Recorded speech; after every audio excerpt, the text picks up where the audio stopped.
if the automatic date and time feature is grayed out on your iPad. So in this video, I will show you how you can fix this issue.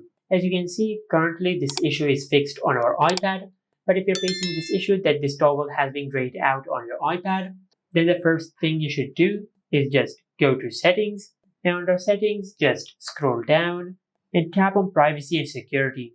Under the Privacy and Security settings, just tap on Location Services and disable location services on your iPad. Then select Turn Off, and after you do that, then just go back to the main settings page and tap on Screen Time. From here, just tap on Content and Privacy Restrictions. Now, if this feature is enabled on your iPad, just turn it off. Now, it might ask you to enter the password of the parental controls on your iPad. Just enter the password of the parental controls, then disable Content and Privacy Restrictions. After you do that, then just go to your home screen and perform a force restart on your iPad. To do that, just press and release the volume up button and the volume down button.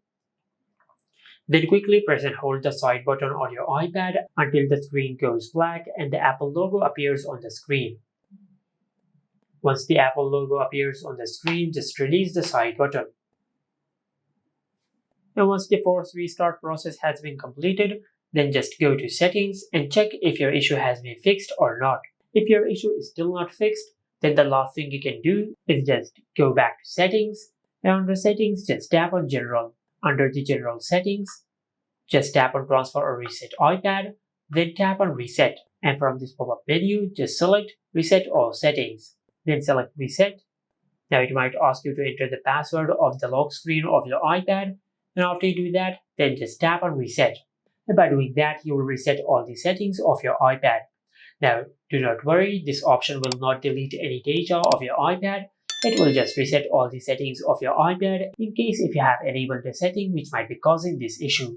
And this is how you can fix if the automatic date and time feature is grayed out on your iPad. Make sure to like, comment, and subscribe. Thank you for watching.